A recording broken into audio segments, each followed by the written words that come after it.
Hi guys, this is Sakshi and I welcome you all to my EduTech platform, Way to Learn.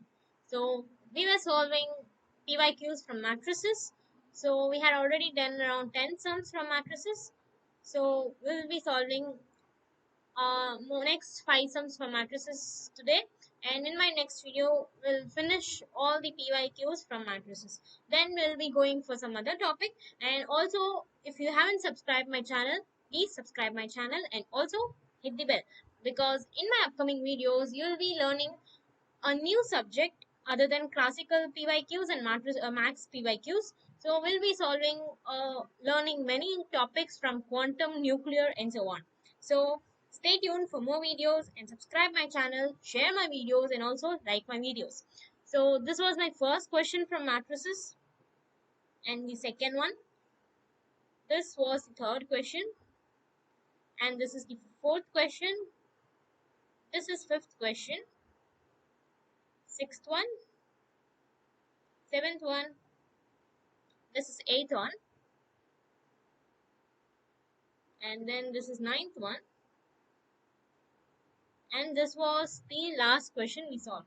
So I hope you all got some knowledge on how to solve using the properties without going in a deep, like a large method to solve a problem.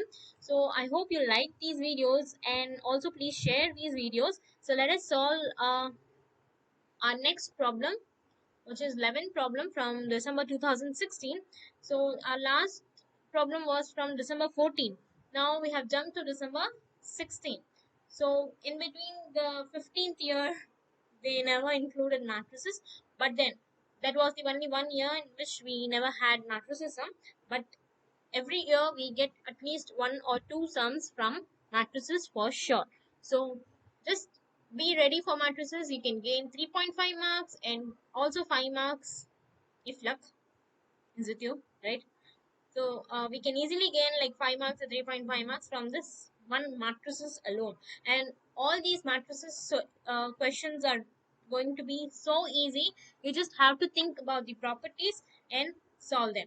So now if you see this question number 11, we have some matrix, 3 by 3 matrix, and we have to find the characteristic equation. So basically what will we do? We'll go for our um, Cayley-Hamilton theorem, A minus lambda I is equal to 0, and then we'll find the lambda values, and that is the lambda equation, and that will give you the characteristic equation. But again, I'll tell you how to solve in a simple way. So if you see, the characteristic equation can be written as mq minus raise of m square plus C11 plus C22 plus C33 into m minus determinant of m equal to 0. So if you remember this characteristic equation, then it is going to be very easy for you to solve in few seconds. And if you do not remember this, then you can go with the Cayley-Hamilton theorem and solve that. Okay, so let us solve using this method. And if you haven't seen such kind of equation, please go to my matrices video. I'll also share that in my description box. So please see that, and you'll see, okay, how many characteristic equation can be used to form a characteristic equation without the Cayley-Hamilton theorem. So, okay, so first thing we have to find the trace. So trace here will give you 1.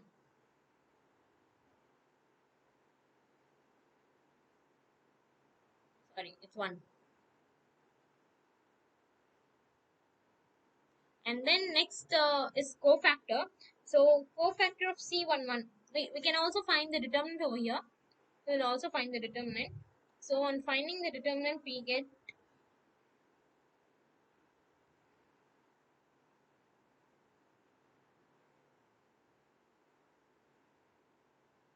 is minus 10, and then cofactor C11 will be minus 1, C22 will be plus 1, and C33 will be minus 10. So if you do not know what is cofactor, then for C11, this is T11 element, right? So for C11, you're going to just close this part of the rows and columns, and then you're going to multiply this with this. So minus 1 minus 0 will give you minus 1. So that is how you find the cofactor. So here, I hope you get this. Okay. So next, after adding all these C11 plus C22 plus C33, we get around minus 10.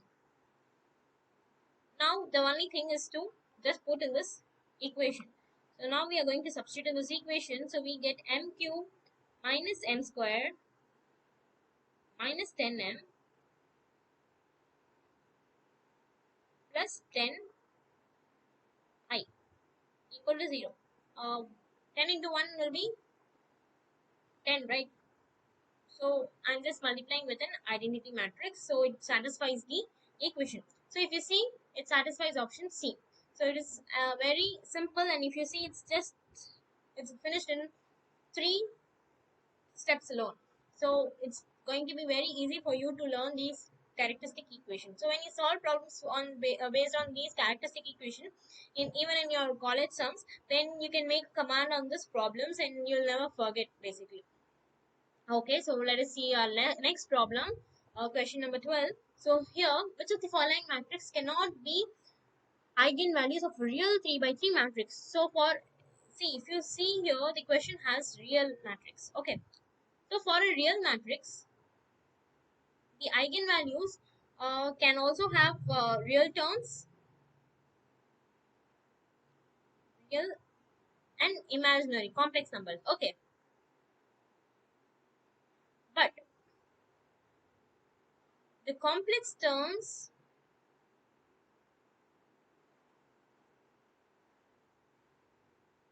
should be present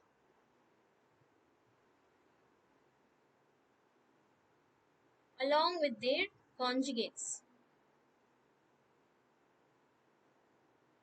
So if you see the option A, you have 2y, which is a complex term, and its conjugate minus 2y is also present. So this can be valid eigenvalue. In option B, all are real eigenvalues, so this is obviously valid. And here, if you see e power minus I theta as a complex term and e power I theta, its conjugate is also present. So this is also valid. And in the option D, if you see, there is an imaginary term, that is complex number, and 2 real terms. So if this I is not having, okay, this I is not having minus I comma 0 or minus I, that is, it is not having its complex conjugate term. So we can say that this cannot be the eigenvalue of the real 3 by 3 matrix. So I hope you get this. So just know this point, for a real matrix, it can have a real eigenvalue and also complex eigenvalue, but the complex term should be present along with a conjugate. So if there is no conjugate present, then that particular value cannot be the eigenvalue. Okay, so let us see our next problem. So this problem is actually a longer problem to solve, but a very easy problem. See, if you see here, you can see, okay, these are very big matrices. How to solve this, and a very big term is given here to solve, right? That is x prime x sigma x plus y prime sigma y plus z prime sigma z is equal to e exponent and all those. So if you see, you'll just feel, okay, I can't solve this, but no, here, if you see, you're just going to use polysymmetric matrices. So you'll have to remember those poly matrices. That is the one single thing you want to do in this problem. So if you know that poly matrices, what are those, sigma y, sigma z, sigma y, and sigma z, and sigma x, then you can just directly substitute in this, and this is just a basic multiplication. So here, I have already written the sigma x, sigma y, and sigma z values, and also I have written x prime sigma x, the LHS of the given equation, and also the RHS terms which we require to solve. So this is x sigma x, y sigma y. This is just the basic adding. The first two steps are basic adding. And then e power I theta sigma z by 2 can be written as this. We have sigma z, which is 1, 0, and 0 minus 1. So I am just using that over here to write this. exponent. So remember, you can write this exponent same over here as it is. Okay. So this is what you have to find using your poly matrices, and next step is to substitute in this given equation. So this equation is given over here. So we are going to substitute all those in this given equation. So now, how do we solve this? Okay, this is just a simple multiplication, right? So I'm going to multiply this two matrices together. So I'm going to get,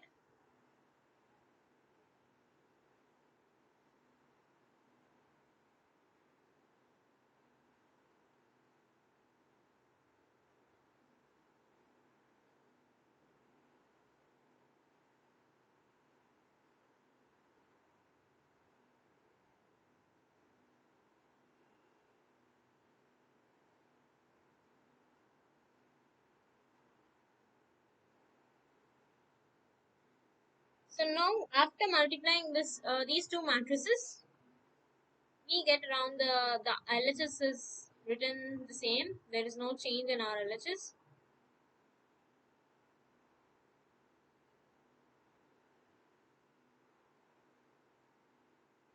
So after multiplying these two matrices, I get,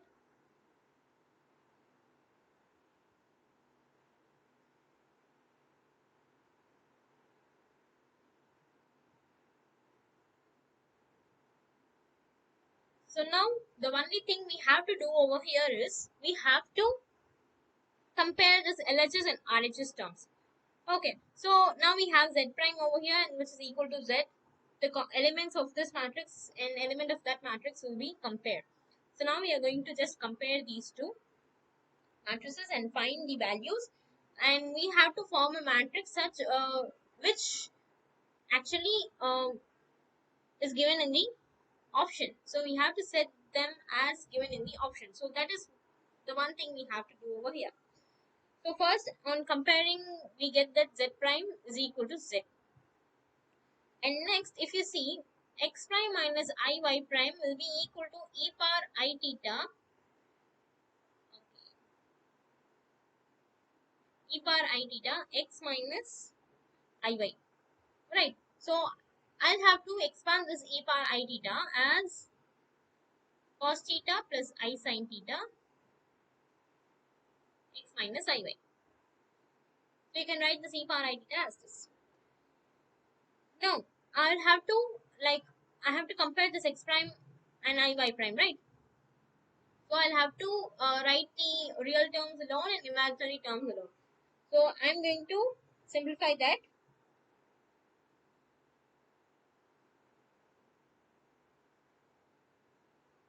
So on multiplication, I get all these.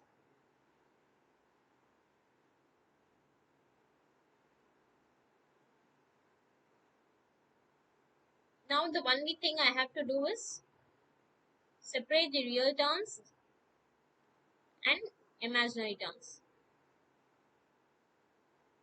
Sorry, this is sine theta.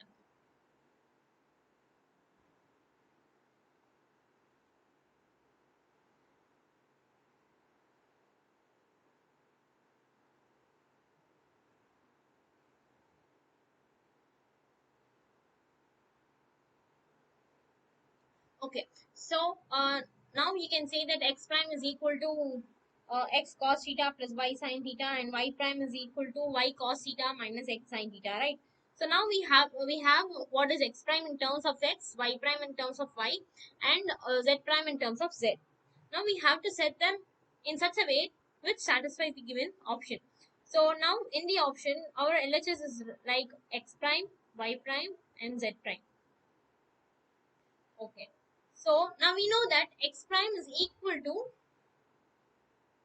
x cos theta plus y sin theta. And if you see, we have x, y, and z in our options.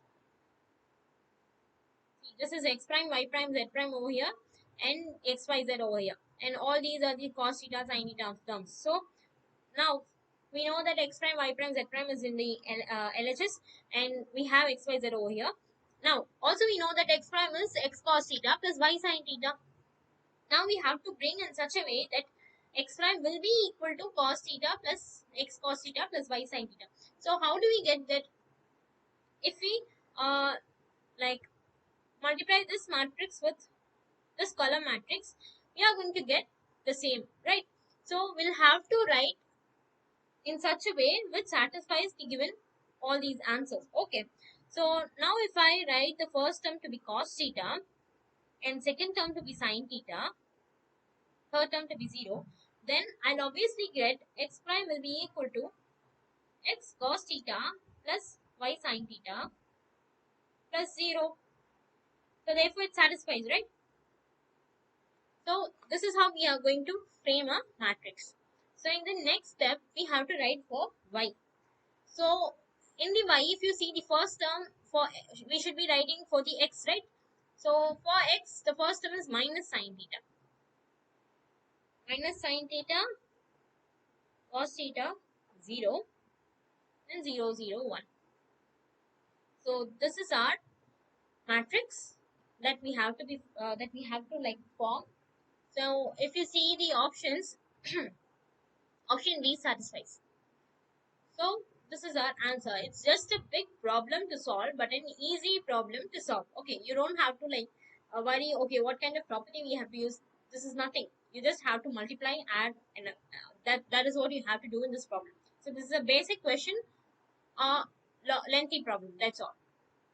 So let us see our 14th problem.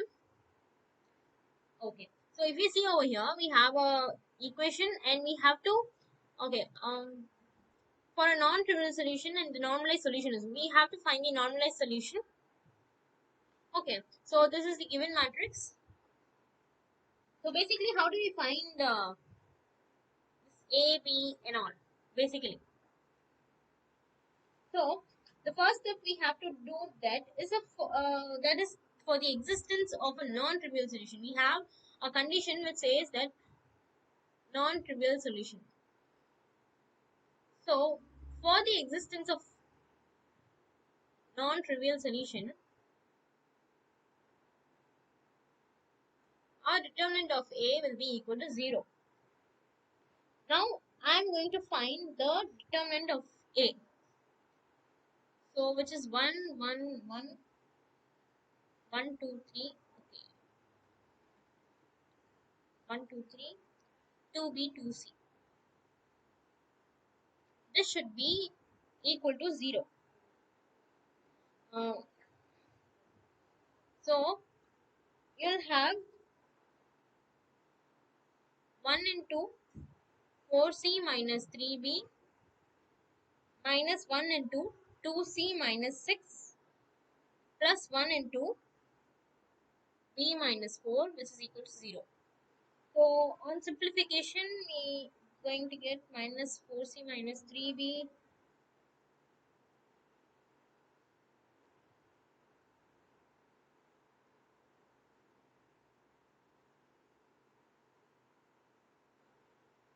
So we have got relation between B and C. So now let us check our options. If you see, the only option that satisfies here is D, option D. So if you want to stop, like, okay, you have got the answer, now we can stop. Basically, we can stop over here. But in case, sometimes if we have the same option in two places, then we'll have to find this XYZ, right? So I'll show how to find the values for XYZ. And using that, we can like confirm the option D. Okay. So next thing is that we know B is equal to C plus 1.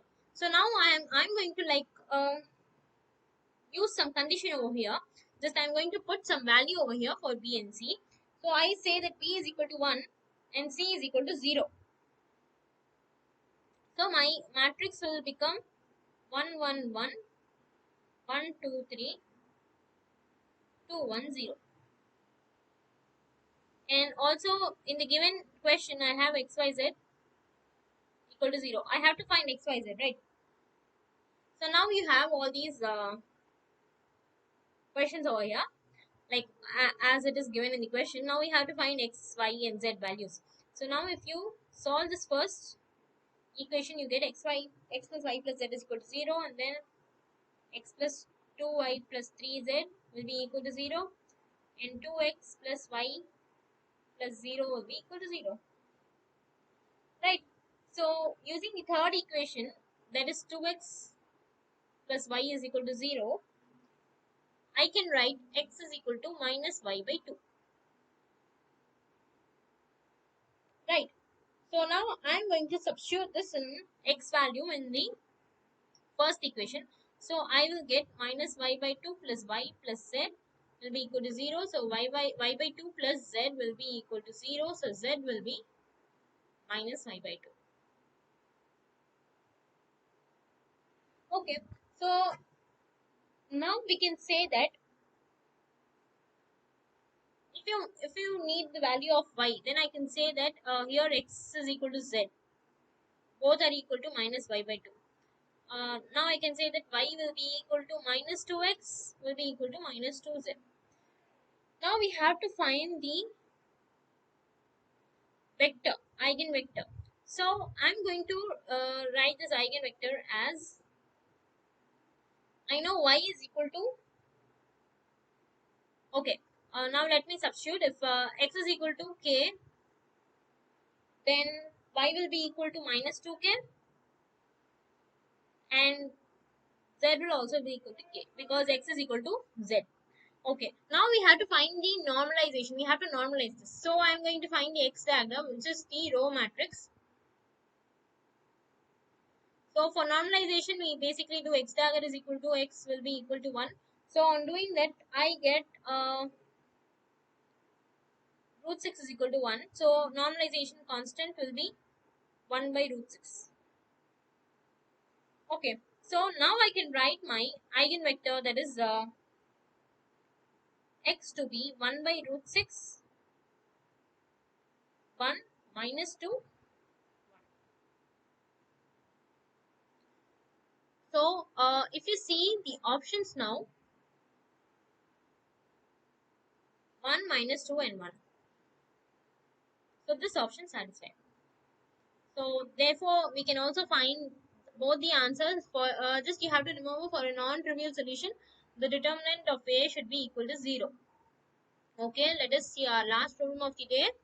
Okay, this one is kind of like, you'll have to think, but don't think like, okay, what to do now. Not like that. You're just going to think in a simple way. So it is said that A is a non-singular matrix. So non-singular matrix determinant will not be equal to 0, right? And the columns are denoted by A vector, B vector, and C vector, and the rows. Okay, similarly, U vector, V vector, and W vector denotes the vector. Okay, the form the corresponding columns of A transpose the inverse. Okay, see, now we have a non-singular matrix, 3 by 3 matrix, which is denoted by A, and those column matrix are represented by A vector, B vector, and C vector. Now the next step is to find A transpose the whole inverse. So A transpose the whole inverse, we have to find the given matrix. We have to find the transpose and the inverse of that particular matrix, and then those columns will be represented by U vector, V vector, and W vector. So using that, we have to find the relation between these column vectors. Okay, so it is like a simple question. Okay, but here there is no matrix given. So what is the first step that we are going to do over here is, we are going to consider one matrix whose determinant will not be equal to 0. So that will be an easy solution for this.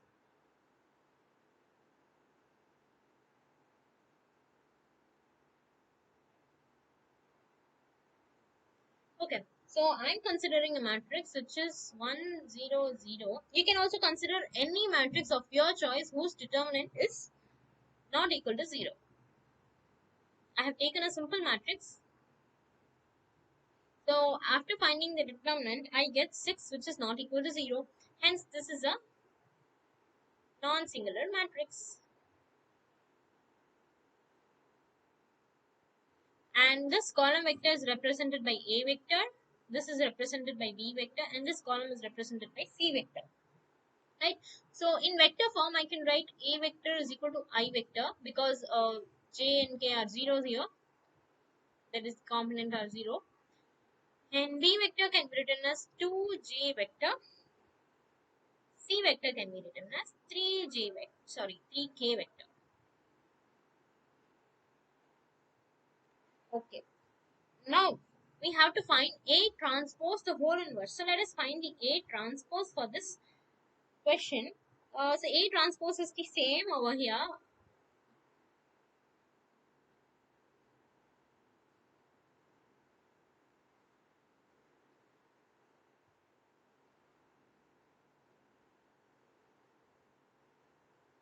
Now we'll have to find uh, A transpose the whole inverse. So for inverse, we can say that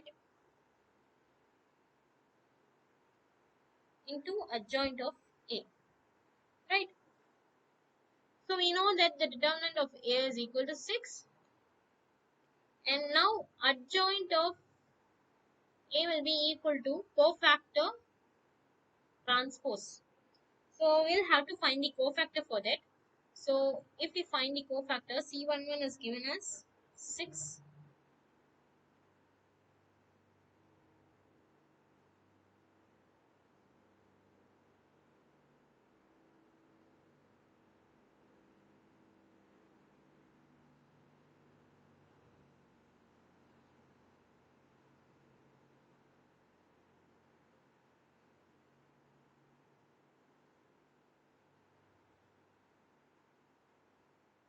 Okay, so this is my cofactor. So cofactor matrix is written as 6 0 0 0 3 0 0 0 2. Now I can write my adjoint as the transpose of this, which is going to be the same, because the transpose is same over here.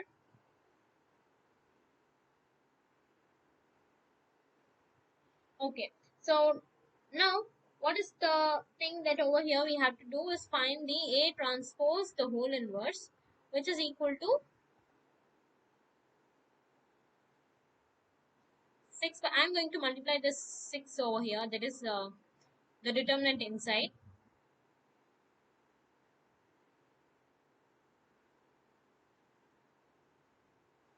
Now we know that this is U vector, V vector, and W vector. Okay, so I can write my U vector as I vector I cap, and V vector as 1 by 2 j cap, and W vector as 1 by 3 k cap. Right. So now if we see the options, everywhere we have just dot product of u dot a, u dot b, and u dot c. So we have to basically find u dot a, u dot b, and u dot c. So u vector dot a vector will give us. So this is our I vector. And what is our a vector? A vector is I vector. So I dot I will give you 1. Next is u vector dot b vector. U vector over here is I cap, and b vector is 2j cap. I dot j will give you 0. And next is u vector dot c vector. Again, I dot k will give you 0. Hence, option C satisfies. So this is just easy. You have to think a matrix whose determinant is not equal to 0. You just have to frame that. That is the only thing we have to do over here. Other than everything is like very simple to solve. So thank you. Like my videos, share my videos, and subscribe my channel. And do not forget to hit the bell, because when you hit the bell, you're going to get like notifications of my videos, and you're going to solve many problems. Okay, so stay tuned for more videos, and so thank you. Share my videos if you like those, and also hit the like button and the notification bell.